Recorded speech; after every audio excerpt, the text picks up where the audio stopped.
intention of Natural Freedom League is to expand the understanding of natural law, which is based on objective morality, and to expose the illegitimacy of the belief in authority, and thus the inherent immorality of all government. We be the Natural Freedom League, cause we become no longer unvegan. We seek in the wisdom, and that's why we did come to this prison of prism. And that's why the beat thumps, and that's why we speak up. We be the Natural Freedom League, cause we become no longer unvegan. We seek in the wisdom, and that's why we did come to this prison of prism. And that's why the beat thumps, and that's why we speak up. We be the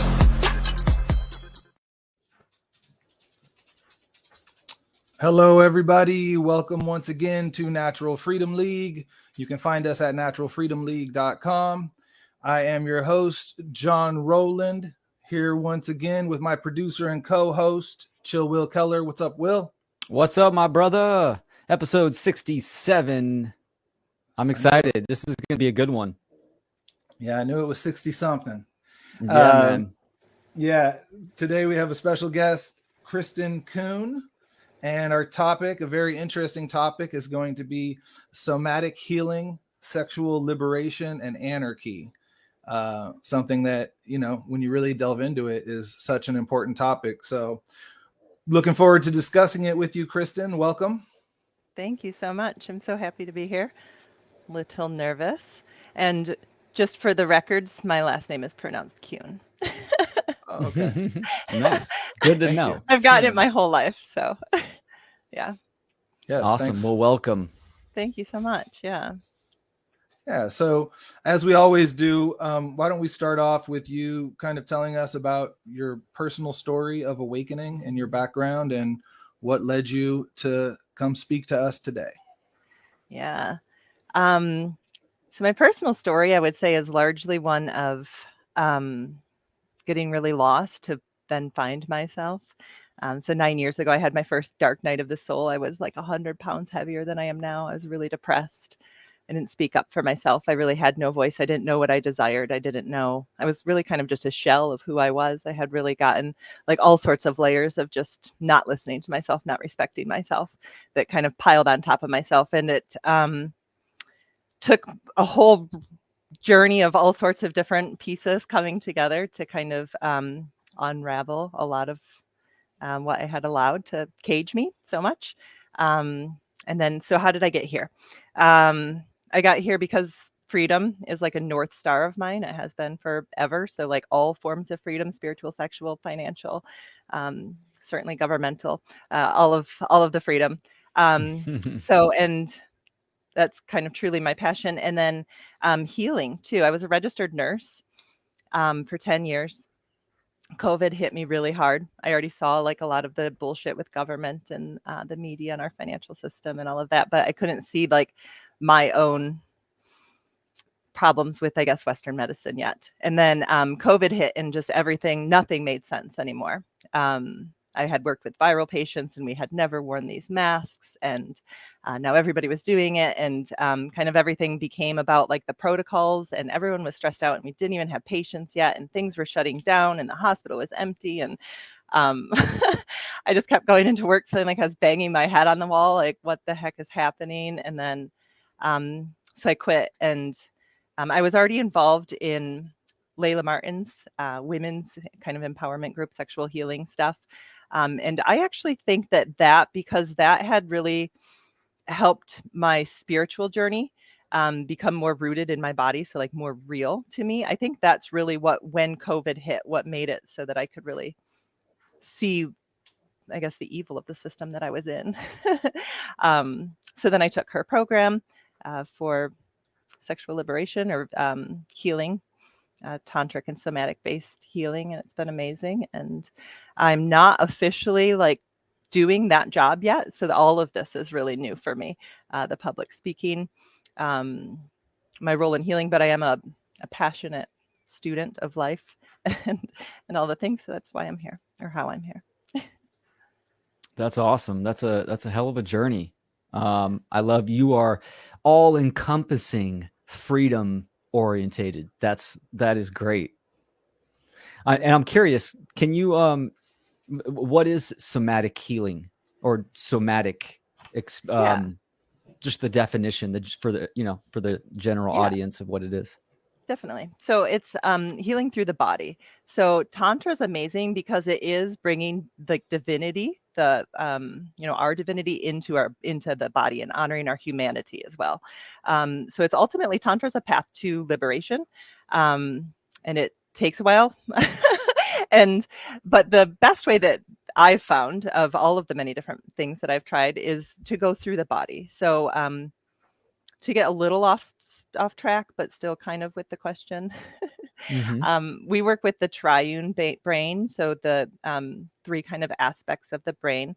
The cognitive brain is what we think with, of course, our rational brain, what we're talking with and such largely right now. And then there's the limbic brain, the emotional brain. So we do different practices to get into the emotional brain because where to start?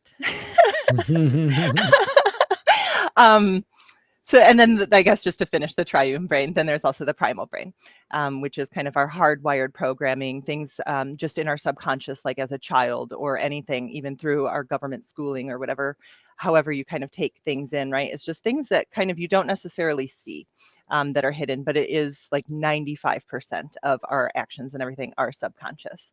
So we do different body practices to get into those different aspects.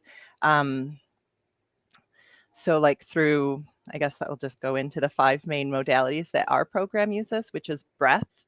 And just to start with like conscious breathing, being aware of your breathing,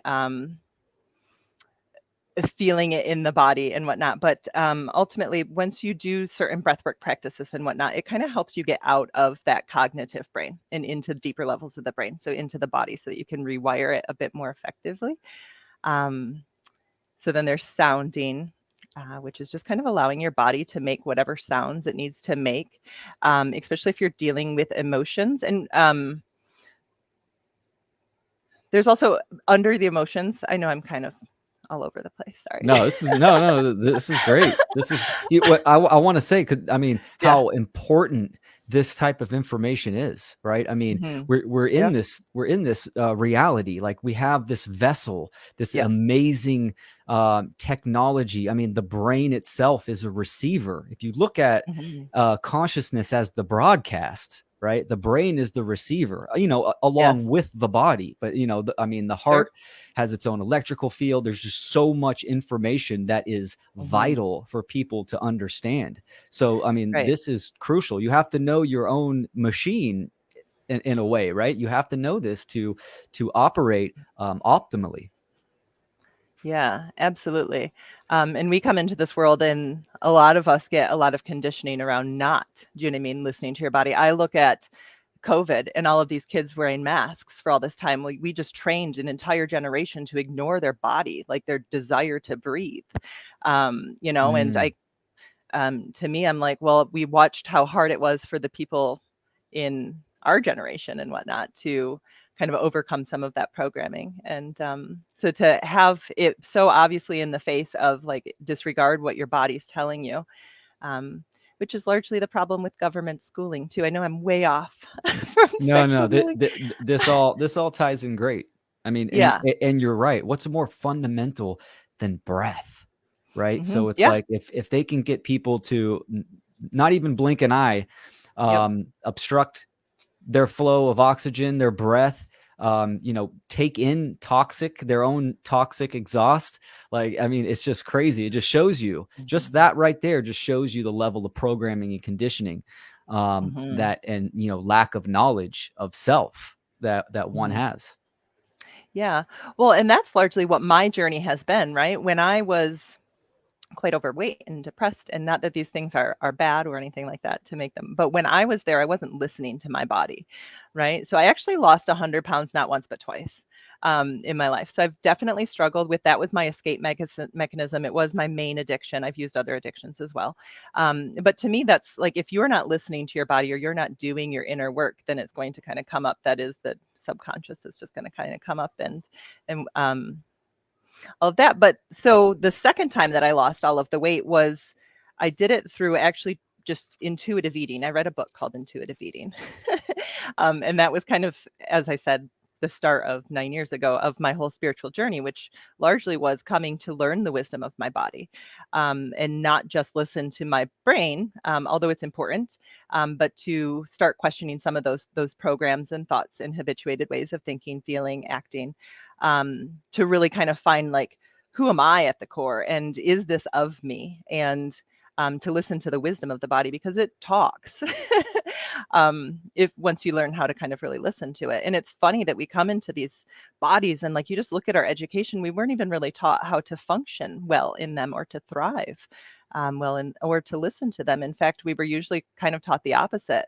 You start crying and it's, oh, don't do that, don't whatever, you're being whatever. Well, this is an emotion, and I'm not saying be overrun by our emotions, because obviously we want to be able to be rational, but to create space where all of that is okay, because that's how we heal ultimately, is once we can kind of see what is my bullshit, right? And really look at it and with self-love and self-respect and self-honor, to say, well, this is here, and you don't necessarily even need the story around it of this is here because of this happened to me in childhood, but just to know this is here, this is alive in me. So I'm going to honor it. I'll give it space. And once you start treating your emotions, your felt sense, like that, then it kind of gives you the ability to see it and to shine light on it. And once you shine light onto it, then you have awareness of it, and that brings choice, which brings the ability to become free of those programs ultimately. And then in Tantra, we use pleasure too, right? So if you are adding pleasure into, it's telling the nervous system, like you're actually wiring into your nervous system, essentially who you want to be. I'm choosing this, or things like that. And you can, with pleasure, it makes it easier to come back. So my awakening, that happened specifically with COVID, I think would have been really bad. And I don't think I'd be where I am right now, right? To recognize kind of all of the crap that, I mean, I really started researching the occult and all of that stuff at the same time, and really seeing like what is ruling our world. And it's the same as going inwardly, right? Like what is really happening in here? Like you can be really terrified by it, or you can be like, well, this is what is, and I have to accept it. And sometimes you have to accept that I'm not ready to accept it, right? That, and it's all part of it, but it, yeah, that's important, obviously. Yeah, no, well said. That's good. Can you tell us the name again of the woman and the program, and then go through the 5 tools that you had mentioned? Yes, I did. Yes, thank you. So I did Layla Martin's V-beatZ Sex, Love, and Relationship Coaching is what it is. And yeah, it's amazing. And then so to get back into the 5 tools, I kind of already did breath, touched on sounding. So sounding is really important to allow to come from the body, right? To not have the control of it. So if you've already done like some sort of embodiment practice, which is just getting into the body. So like dance can do that. Athletes are in their body, breath work, yoga, any sort of practice like that, that's really just kind of getting you in touch with your body. So then to allow your body to make sounds without you saying, oh, I have to sound this way. Or I have to whatever. Like sometimes if you're processing, like say you have rage and you just feel like, your heart's all constricted or whatever, to like create the ritual space, right? Where this is safe. I can go into this. I will hold myself in safety. I will make sure that I'm resourced, because ultimately we're reparenting, right? We're teaching our nervous system like this is okay. And I can experience this. So to allow the sound to come from that primal part without the brain. So you could be making all sorts of fun noises. Should I move on to the next one, or? Yeah. Okay. So then we work with energy, which is just kind of, to me, energy is like all of the sensations. So if you just think about your body, Western medicine too has kind of reduced us to like these biomechanical machines, right? Where everything's, and even though they understand like there's electrical impulses and everything in the brain, and they're monitoring it in certain ways, a lot of the science doesn't really back that up. But if you just, that's such a huge aspect of it too, right? It's huge. I know I'm having the modern science. They take out the spirit or the energetic spiritual aspect, and it just mechanizes everything, like you said, right? We're just material machines, when in reality, even our emotions are, it's energy in motion. It's our compass. Yes. It is Yep. the communication of the body. It's trying to communicate with us. So good stuff. Yeah. So to just feel the energy, right? Like your lymphatic, like even just touching yourself in like any way like this, you're moving like lymphatic tissue. You can, like, the blood moving through is all energy. It's all, so just to, and there's lots of different ways to really connect with the energy in the body. That is a whole, obviously, study of itself.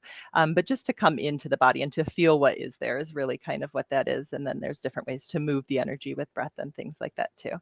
And then movement, which stillness is considered a movement.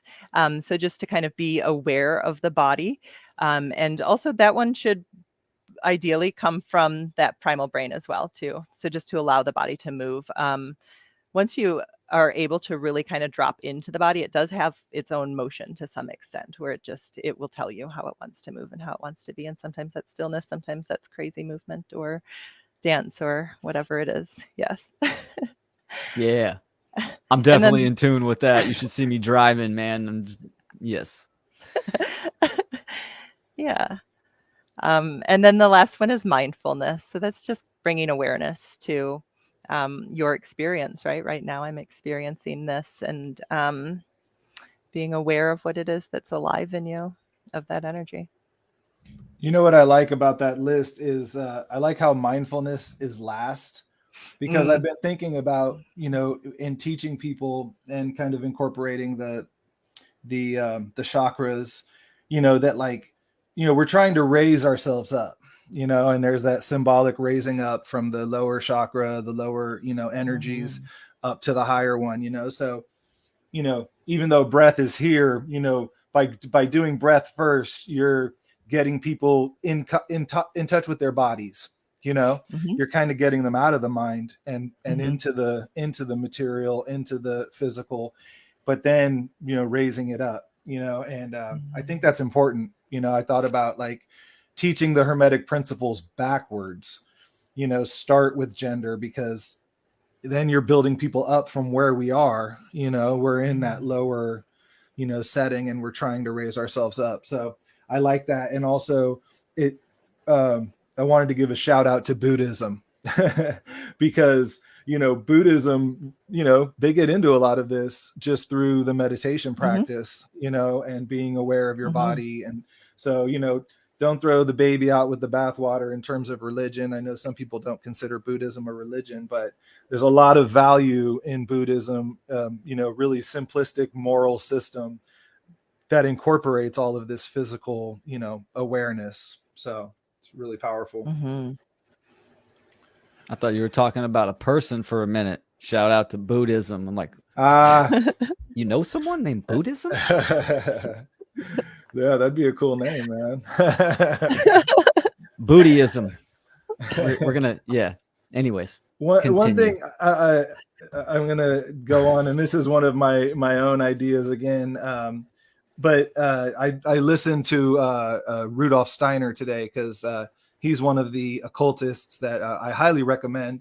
But he really touches on a broad range of topics, including physical and health, and connecting that to the spiritual. And he has we can maybe link it below. There's a YouTube video where it's Steiner talking about Freud and Freud's psychoanalysis, and the way that the good part of psychoanalysis was that it did show, these material scientists, that the soul is operating on a deeper level than just the surface. Like it showed that, like, we are operating also at this unconscious, subconscious level. But the bad part about it is that they focused so much on the sexual aspect of it that they kind of reversed the they were dealing with a spiritual concept from the lowest level, and that their materialism, like, threw them off. And then it's really interesting, because then he gets into the connection between sexuality and spirituality, And it made me think about like that. I haven't studied a lot of what's his name, Crowley, right? But a lot of his stuff is focused on sex and, you know, the power of sex. And then another tie-in I wanted to make is Robert Monroe, who Will, you know, put me on to, is the guy who he had out-of-body experiences, and he basically explored the other realms and reported back what he was discovering, and they started a whole foundation. And but he talked about how when he would go into that realm, he'd get these hypersexual sensations that wasn't normal for him in regular life, and it would make him go back to his physical body because he, you know, needed this. And he didn't realize till later on that, again, the connection between that energy and spiritual energy. So just something I wanted to throw out there. Your thoughts on that? Yeah, it's interesting. And I mean, they're definitely linked, because I mean, I think everything is spiritual, and I think the whole earth is sexual, and all creation is sexual. And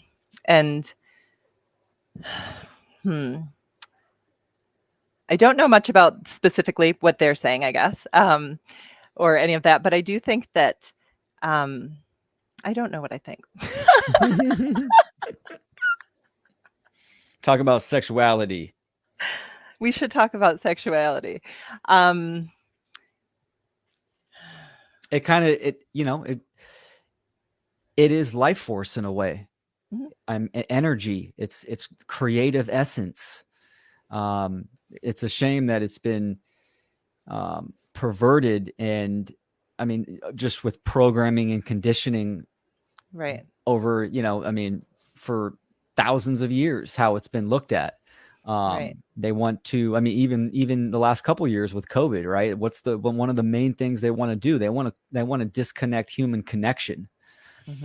And I mean, hugs.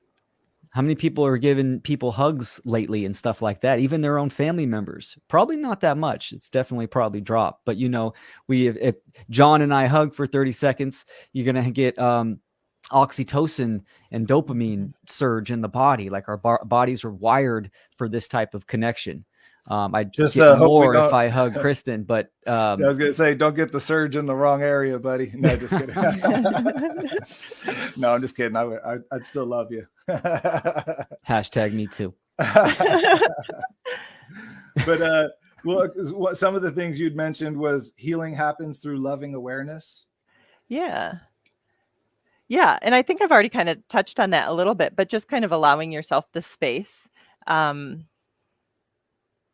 to allow whatever it is that's alive in you, essentially, and to not, I feel a little lost for words. I'm going to give myself a lot of love on that because it's amazing, and it's my first ever time doing this. I'm just looking at the screen right now, and it says sexual liberation, so I can actually just kind of go down that rabbit hole. And you were just talking about the conditioning as well. So we live in a pretty unsexy society at this point in time. Most people are spending too much time on screens, and stress is crazy, and the world we live in a tyrannical bullshit place, and most people are disconnected from nature and just all of the things.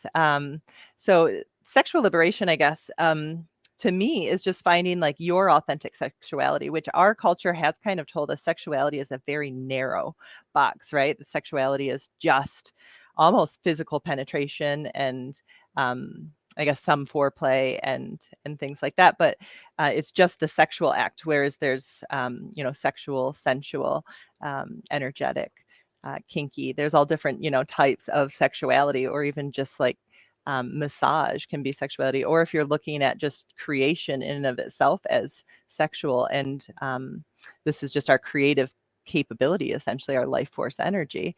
To put sexuality into the tiny little box that our society has allowed it to be is, of course, not very sexy. So how do you find sexual liberation, and how does that tie to anarchy then?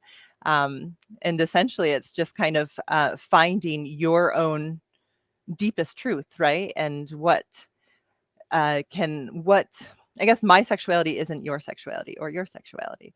And Yeah, it's a process of self-discovery, right? Absolutely. What do you think about? I had this discussion with my wife this morning, like kind of talking about this topic, and we got into the angle of, you know, I want, people can be free to be whatever they want, but there's also this awareness in my mind that there is an agenda being pushed. Yeah. So how do we have discernment as to what of this is natural and what of it is sort of, either manipulated through culture and, social engineering, but then also even as deep as, chemicals in the water that, are shown to change, estrogen levels. I just saw this podcast I was watching from about a year ago about, they put out this article for COVID. Why do women do better than men at COVID? And that they were suggesting giving men estrogen patches to protect them from COVID. Right. Mhm. So it's like, our kids are living in this world where it's like everything is open. You can do anything. And as an anarchist, I think that that's right. But when you also know that there's an agenda being pushed in an unhealthy way, you really have to use your discernment as to what is what, and what is a healthy way of promoting it. Because again, like we grew up maybe in a more suppressed, although America's interesting because it kind of like has the appearance of being suppressed, but then there's this underbelly where like you can get anything, and it's kind of promoted and in your face, to the point now where like everything is very sexualized. And like we were discussing today, that youth is actually desensitized to a lot of sexuality. So then it was like, is that a good thing? I mean, it probably is a good thing on a certain level, depending on where it's coming from. So I don't really have a question behind that, but maybe that like gives you some thoughts. It's a tricky subject, and I struggle with that myself, honestly. The embracing everyone being who they truly are, and also understanding there is an agenda, and a lot of times that agenda, it does seem that they go together. So I just fall back to, if they're not doing any harm, then that's and which is a good segue into consent. Yes, absolutely. Let me know if you want me to pop that image Sure. up on screen too when you're ready for it. Okay. Yeah, sure. We can do that if you want. Cool. There's yay. So the wheel of consent is beautiful, and this is commonly used in like BDSM. And it's, so you have the outside circle that just says consent around it, and essentially you have the top left, serve, goes to the bottom right, accept, and that would be like your typical dominant submissive type relationship. And then you have take and allow, and that would be more your sadomasochist type relationship. But then it has outside of consent, which is why I like this graphic so much, the shadow side of everything. So if you're in taking, and you're taking without consent, then it becomes stealing, assault, rape. And that's, like our government and taxation and all of that. Like if you're not giving consent to it, and you can take that down now if you want, or leave it up. But if you're not put it getting in the description too for people to download and take a look at it. Yeah. Yeah. But if you're not giving consent to something, which is why BDSM is such a good healing modality too, in my opinion. And I'm not saying this isn't part of my program or anything. This is just my personal experience. But to practice, like taking back power perhaps in a situation that it wasn't there, and to have complete control, and to really have good boundaries, and to say, I want to keep my clothes on even, or I don't want touch in this area. These words to give yourself the space where everything's communicated. I have this past history of trauma. I'm trying to work through XYZ aspect even of my life, or I need to feel a certain way. A lot of times you can work through feelings, but with that person kind of holding space for you to have your transformative experience. Usually as the bottom would be the one having the experience, and the top is the one holding space for them. But it's really good at, one, working through consent, two, working through what does my body actually want and need, and how can I speak up, and So once you find those things, even just within your own bedroom practices or within that, then it's a lot easier to take that into the world too, and understand, like, I'm sovereign, I have agency, and I don't give you consent to any of this crap. And how can we move forward then and communicate that, so that I can still be respected, right? Because that's really what's happening, is our humanity is not being respected. Absolutely. Can you touch on a little bit on just healing past trauma, and because I know, studying the psychology, you know, there's the animus and the anima, and these are archetypes. They're archetypes in nature and in external reality as well, but internally, the anima is the feminine and the animus is the male, and these mainly get shaped by your, like, the relationship you had with your mother or father. And if there is trauma there, or an unhealthy animus or anima, then you know, it outputs in behavior, and can really develop complications in relationships and stuff like that. So maybe you could touch on just like healing in general. Yeah. And that's a huge topic. um, Like like John and I are learning here, so sure. yeah, generalize, or wherever you want to take it. Yeah. No, I like the masculine feminine, bringing that on, Yeah. or in. So kind of working with these aspects of self, right? Because we all have both within us, masculine and feminine. And I know that may be playing into some agenda in someone's mind, but I guess not. You guys are natural law people, so never mind. I'll stop that. So everything does have gender in them, and so we do also. And that's um, something I've been working through for the last couple of years, is really embodying my masculine energy more, because my masculine energy was kind of weak, and that's like your penetrative essence, right? Like your ability to, like, penetrate the world with your will, even. Um, and I mean, there's a lot more to it than that. But to work with, like, these aspects of yourself, of the giving and the receiving, and all of that very consciously, the more you can see these things and work through them actually in the body. So not just conceptually, but to feel like, this is what my masculine feels like, and these are the sensations of my masculine. The felt sense really is the primal brain, and it's so key to really just hone into what it is that then you can do, like, need fulfillment and such too, once you're feeling the things, like, well, what does that aspect of me need, and how can I supply that to myself so that I can move forward into the world with that more integrated. So essentially, healing is messy, and it's a marathon. And anyone who says that it's super easy is probably just lying, or I don't know what they're doing. Haven't done it. Right. That's probably most likely. Yeah. Yeah. It's just a messy process. So Yeah. essentially what you're doing is kind of facing your anything that's kind of been put into you, either from the outside or your own thoughts or trauma, toxins, all of that stuff, right? That kind of gets in there. And um,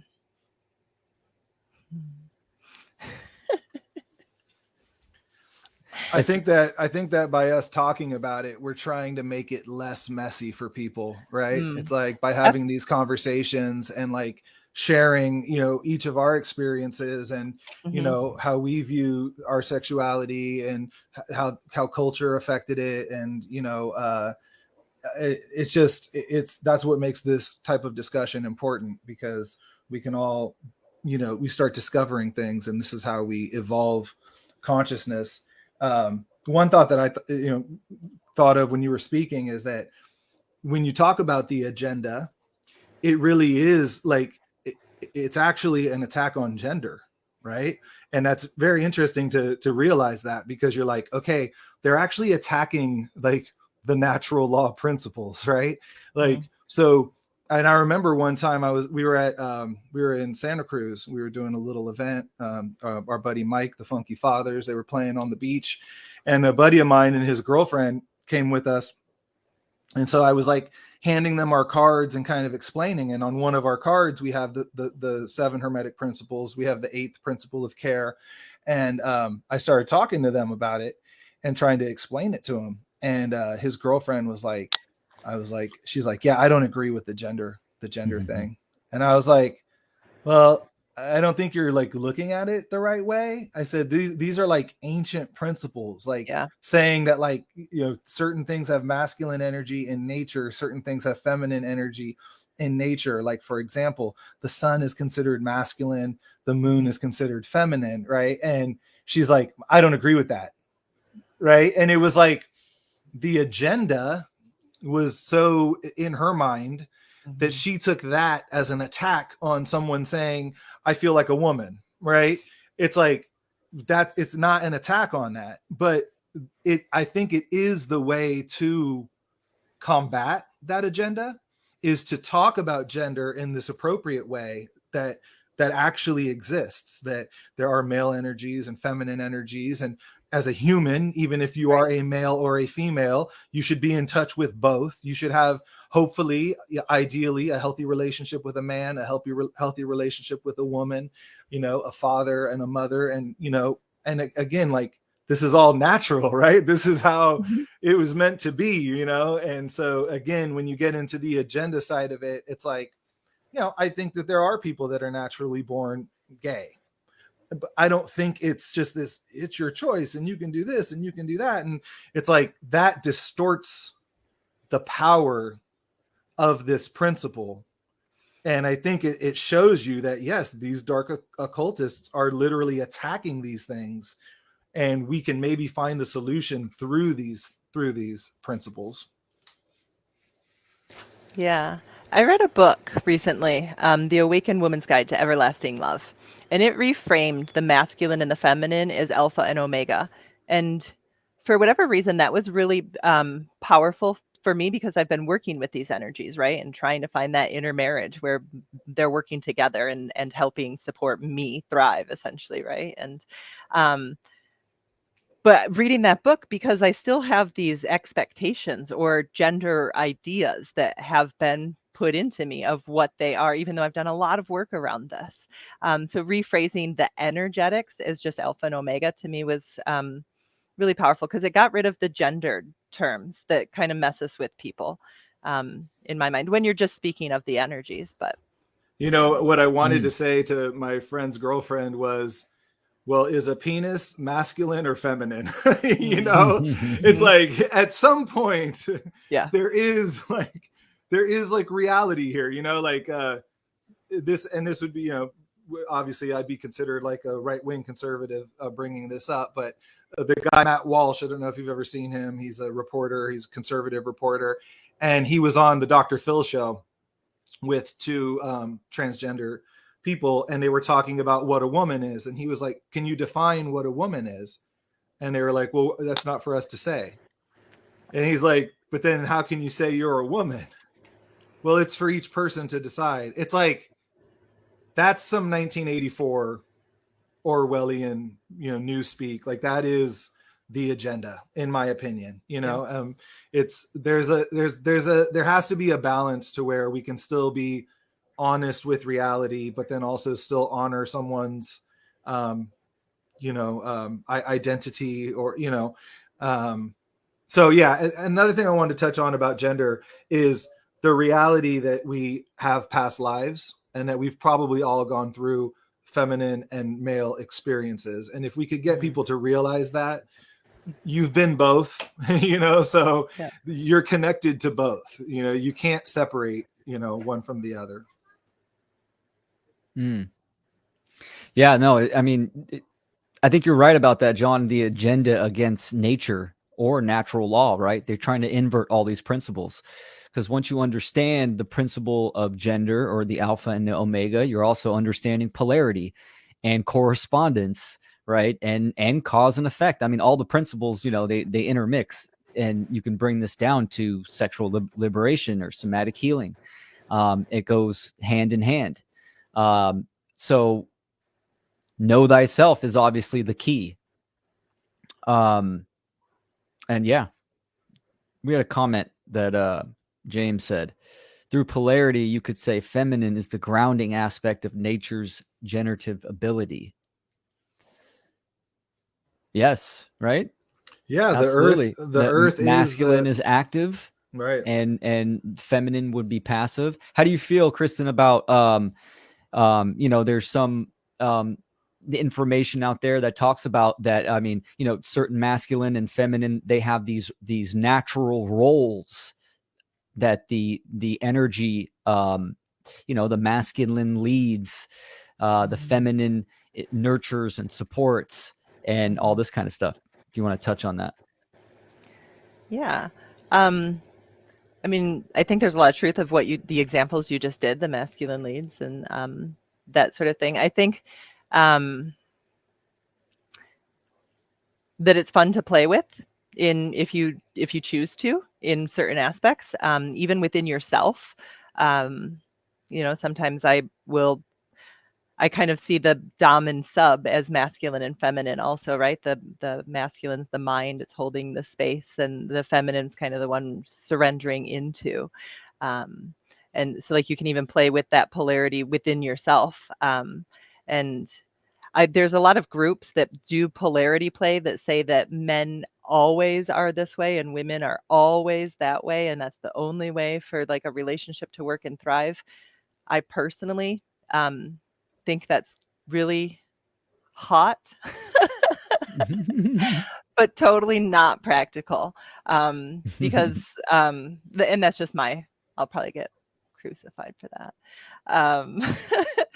But that's just my take, because we do all have masculine and feminine within us. So you can't ask, you to always lead, me to always surrender, and to, that's to me disregarding the humanity. Like, I'm a whole ass human, and that all deserves to be honored and to be welcomed here. Ultimately, Yeah. not for me to get into more repression of, well, that's too masculine for me to do, or well, this is what's like authentically aligned. This is what my soul's calling me to do, and therefore that it belongs. Yeah, for sure. I mean, this is the alchemical marriage, is the unification of these principles, right?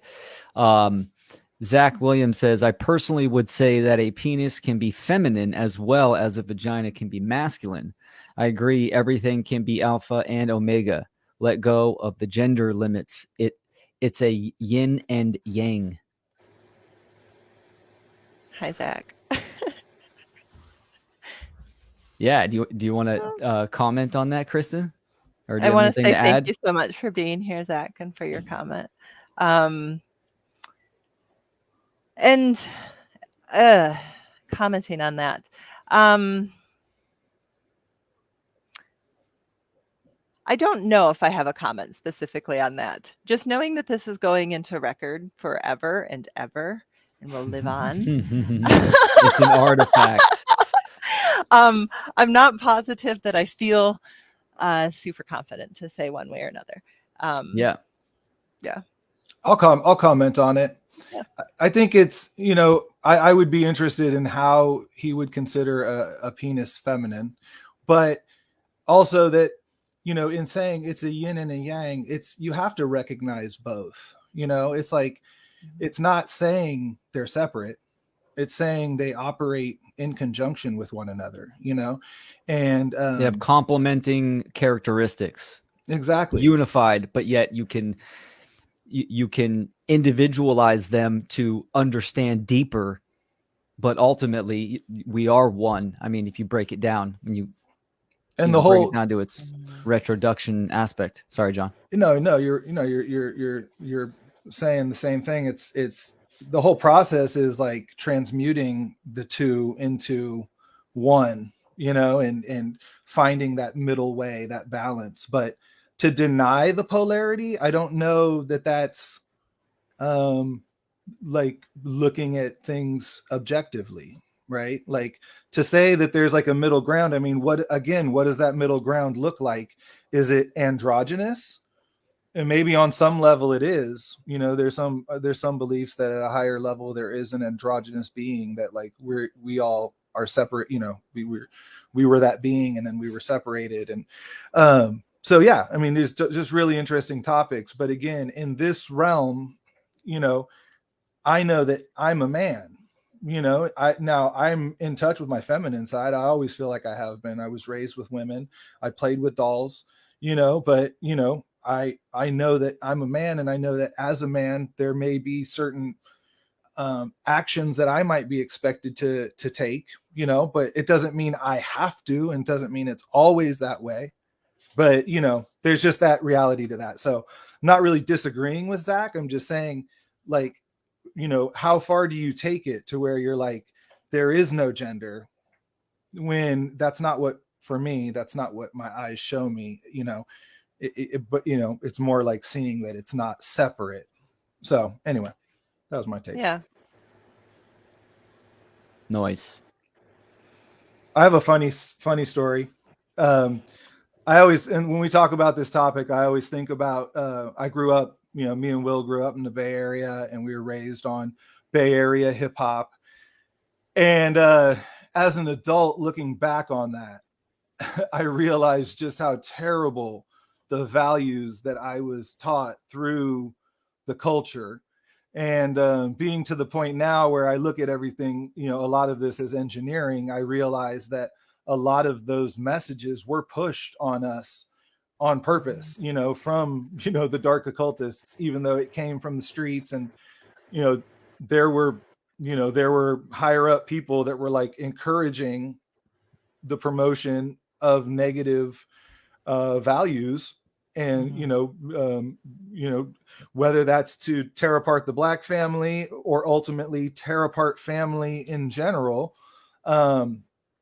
There's been times as an adult where I listen to some of those albums and I'm just like kind of disgusted. And just to bring that full circle, I was watching an interview with one of those rappers who is Too Short from the Bay Area. I don't know if you know of Too Short. Pretty popular Bay Area rapper, and his whole image is, pimp and hoes and all of that stuff. And I saw him in an interview recently, and I was really impressed with just how well spoken he is, and he's has a good head on his shoulders for everything he's been through. But he was talking about the Me Too movement, right? And how like things have changed because of the Me Too movement, and from his perspective, in a positive way, in terms of teaching men that consent, is an issue. Now, it's kind of sad that like people needed to be taught that through the Me Too movement, but it was kind of interesting for me because, again, I sort of look at the Me Too movement as part of the agenda, but then I have to come around and say, well, maybe some good did come out of that, in terms of creating a dialogue around that type of male behavior, So anyway, any thoughts?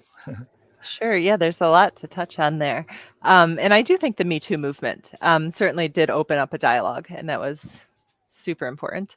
And then to go into kind of what had you said prior to that I wanted to, like the conditioning you were talking about. So like our sexual conditioning too, is a lot like if you look at just our schooling, right? It's kind of outcome oriented. Everyone's like just going for the orgasm. Like that is the point of sexuality.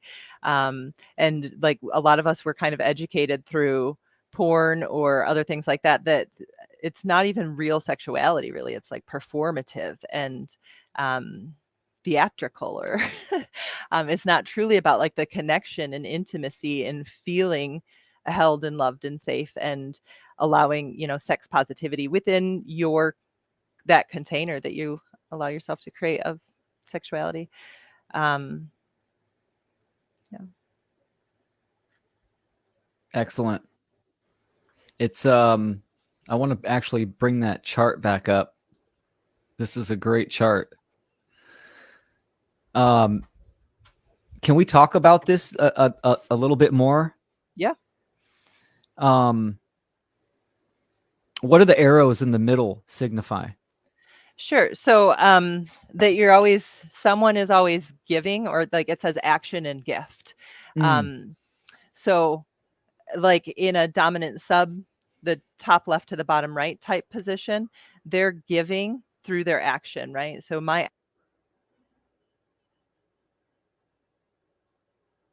I think you're on mute. Oh wait, did we lose you?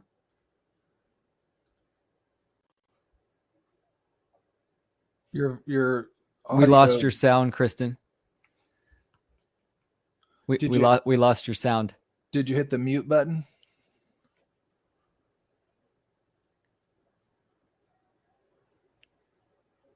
Let's see. Oh, maybe the headset died.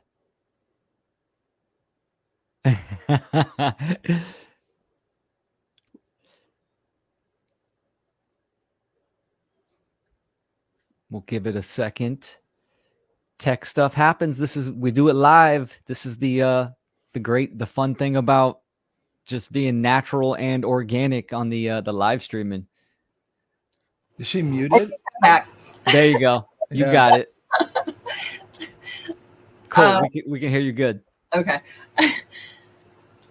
So let's see. Oh yeah, so the top left to the bottom right, the dominant sub. I was listening to someone talking on common law recently, and they used the example of you can sign away your rights to your dominatrix, right?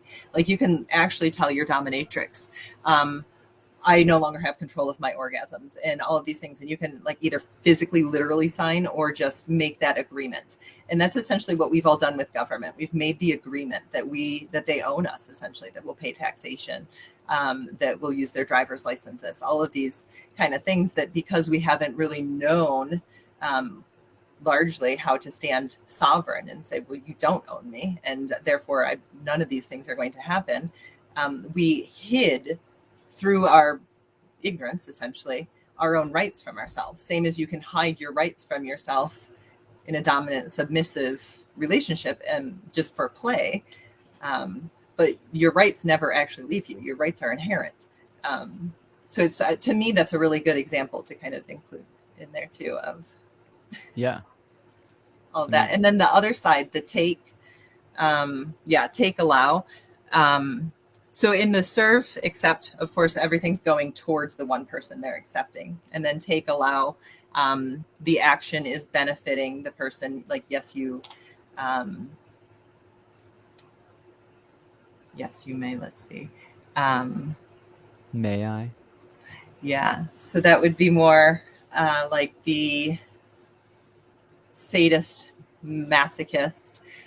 May I, the action going towards, like, may I give you sensation play, right? Which is, could be gentle sensations or up to, and then you set the limits of I'm comfortable exploring these aspects and with these things on these areas of my body, so that it's all super consensual, but that way the action and things play the opposite way. Yeah. It makes, sexual interaction better communication, right? Mm-hmm. And this is how one can kind of discover themselves too, right? I mean, I think a lot of people are, maybe in earlier experiences are pressured and kind of go with the flow with maybe certain things that they don't like. And, that's kind of conditioning, tacitly agreeing, kind of. You're not saying, no, I don't like that. And you're just doing it just because. So a little bit of like conditioning. Right. So, yeah. Yeah, I think this all really touches on, the importance of trying to teach healthy relationships. Obviously we want to learn it for ourselves, but, how do we instill these values? And I think, again, having these conversations and looking at a chart like that, because it is important to be able to talk to young people, especially your own children, in a way that, is empowering about their sexuality and not, making people feel, taboo about it. I mean, even in my generation, my sister and I were raised very differently, but I mean, my mom basically said, she wanted her to be a virgin till she was married, and then for me, it was kind of like a play the field type attitude. And, it just, there has to be a balance, because, when you look at these issues that come up, like, and I know I don't really want to get into this, it can be hairy, but like the abortion issue, it's like, if we focused on healthy relationships and we focused on, understanding your body and, being able to have some, control over your body, there would be a lot less, unwanted pregnancies. Right. But we sort of live in this society where we suppress it, but then it's also in your face all the time. And it's just a very imbalanced way for people to learn about their bodies, about their sexuality, about that it's something to be valued, that it's not, it's, you choose what you do with your body, but, it's not, necessarily cool to like be out there, giving it to everybody, or, like from the male perspective of thinking that like, oh, I should hook up with as many chicks as I can. And, these are things that, hopefully we can find a way to teach to the younger generations, because I think as we all grow up as adults, we realize that a lot of those things were just really unhealthy, ways of looking at all of this. Definitely. Yeah, you touched on so much great stuff there. One, like that both genders do typically get a little bit different conditioning. And then two, that like our education is just lacking. Most of us get just whatever it is that we get in school and from our parents, and a little bit of other education, but don't actually kind of continue learning how does my body feel good, and how that all of that beautiful, delicious stuff that that's super important to operating your body in a decent manner. Brittany says, agree. No one willing to go to the root. We are not taught how sacred sex is or the power in practice. I mean, for sure. You see, I mean, why do you think Pornhub is so popular, right? I mean, people don't have the knowledge or the care to actually discover that connection. It's just, get one out real quick and on you go. And by doing that all the time, you're wiring the neural pathways in your brain to act a certain way. And I mean, you're wiring. No, go ahead. You're wiring your sexuality just to be that quick release, right? Rather than something that's really fulfilling and, from the bottom up is nourishing to you. And rather, you're just kind of doing it just as a release, or the Pornhub that you mentioned. It's just kind of, it just becomes that superficial escape thing, which I'm not judging. Everyone's, entitled to the sexuality they desire, but there's so much more depth that could be there, and treating it as if it is sacred, because it is sacred. And watching who you even share that energy with, or how you share that energy. And also being aware that you don't have to hide that energy, right? It is just you. It is your life force, so to some extent, to show up in the world like turned on, and not like, I'm like this whatever sexual whatever, but like I'm turned on to life. I am alive. And what a fucking joy to be here. And like, do you know how amazing it is to have a body? Do you like feel the sensations of your body? It's fucking incredible. And to be able to share that with another person is powerful, and there's connection there. And it shouldn't probably just be flung around like we kind of do, like John had said. We kind of have the sexual repression and the oversexualization, but the oversexualization is not even real sexuality, or real sexuality might not be the term. I don't know, but that's so powerful. It's like, are you really living?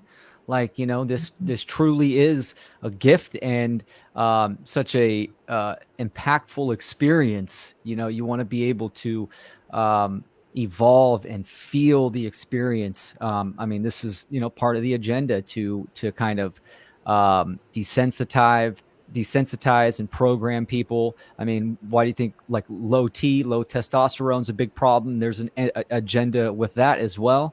And this is to take the spark out of life. I mean, there's many things that do that, but this is one of them.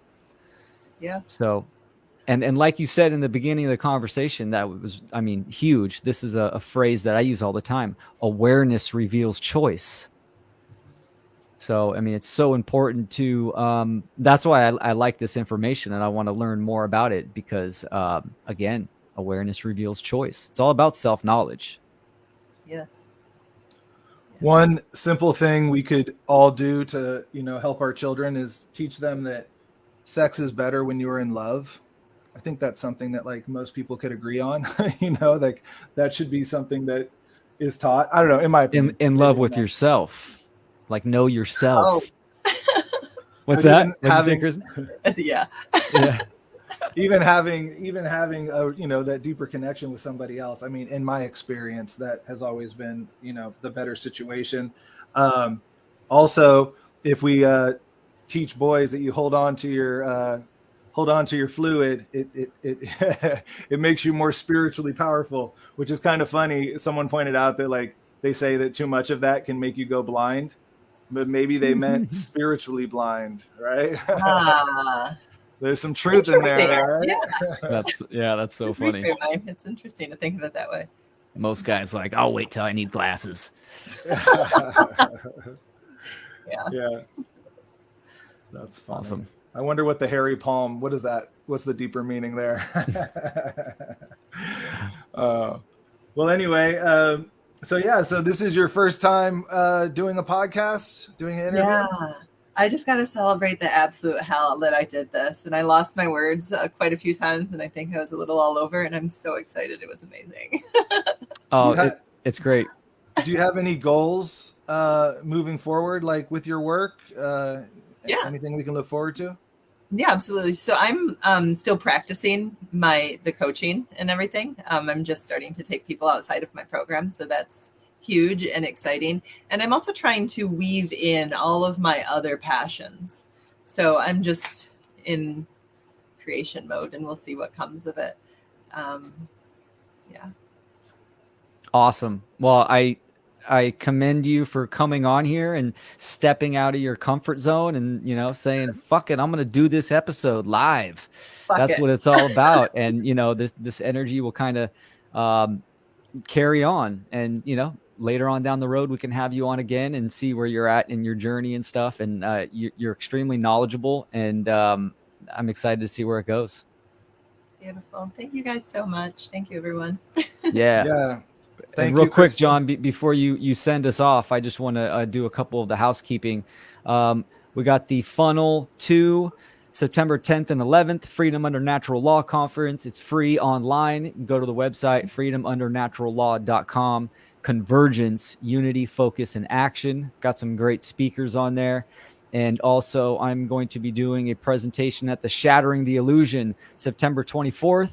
One-day online event about natural law, true anarchy, consciousness, mind control, and the occult. Phenomenal speakers there.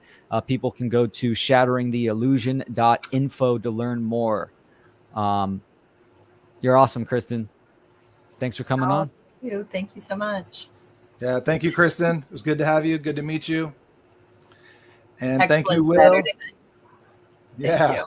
night. Thank you. Right on, John. Great Yeah. episode, man. You too. And always remember, put something good in the air and plant something good in the earth. Peace. Cheer.